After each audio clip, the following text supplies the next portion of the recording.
On commence à partir d'ici. Bah découvrir déjà et Tobo Kaka, Bamba, l'ici soir. Bah Yebi. Bah Ibi trop, bah Ibi trop.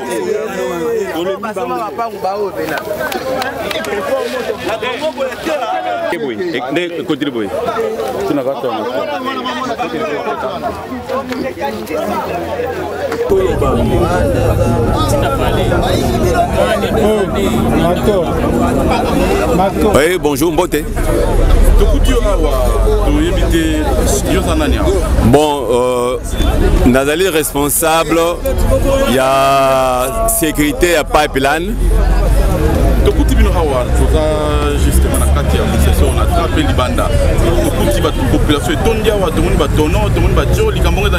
Bon, en fait, ça fait plus ou moins 3 mois. Chaque fois que tu pomper mazout na machine pour que la direction générale na Kinshasa na dépôt Kinshasa, il y a toujours des pertes injustifiées, il y a des baisses de pression. Alors tobani ko luka et pendant nos investigations, tu es tombé place oyo.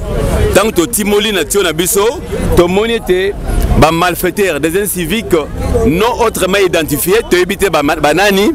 Donc ba kodisi tio awa flexible na kati ya tio Sep Congo et bazako soutirer produit à plus ou moins 150 mètres tina kati ya lupango moko na garage moko ya entreprise moko kuna.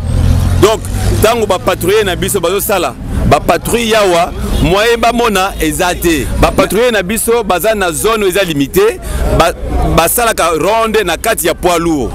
Mais entre temps, Bamiyibi bango bazo soutirer produit na kati ya lupango kuna plus ou moins 150 mètres.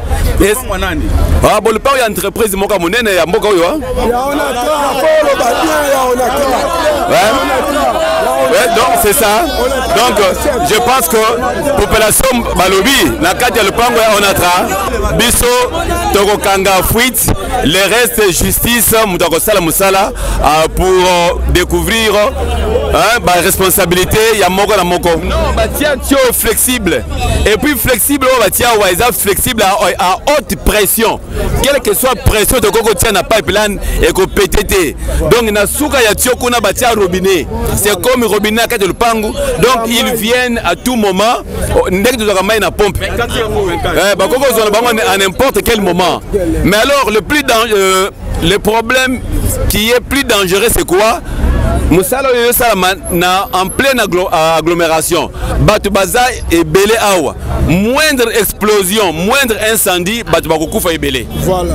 Papa tolo banano est-ce que depuis tu bâtiment besoin nous avons information côté que bavane ko timola quelque part nanté. Non mais on avait senti à partir de Paris na biso que tant que tu as pomper pression eza normal te pression eza kokita et puis produit quantité oyo toza kopompe de machine avec Kinshasa eza yango te ezokoma kuna alimeton so te pompe alimeton 10 mètres cubes kuna tamsuma ekomika 2 mètres cubes oui, donc produit ezobunga mingi et ça fait plus de 3 mois. Oui, t'as dit que muto hôtel ya mafia oyo bako taxé par bon tangu jisser ça musana ye moko akoyeba ndenge nini akosala nde bakoyeba ba responsabilité ya moko na moko. Ça va, merci. Non les cas juste la monika bato bele batondi balobi que CEP on a trahi ba CEP on découvrir que batsa bacho vraiment les kati kuna donc le monde na lo bakara bato bele banda osana CEP balongola bango parce que banda détourner ba mbongo or que bato bazaki ba innocent to on découvrir que on a trahi de muto ba CEP donc mais tout le monde doit ba preuve fort to ba preuve fort et ce monde na eza vraiment normalité bato basala misalo ba complice na ba konzi o babenga ngo muyibi te na détournement yango oza de eza muyibi mesiko ba konzi ba na muyibi ba yiba mikemke o siko eza chaîne eza li 3 mois te eza ba ne des bane ba yibaka bien accompagné ba yibaka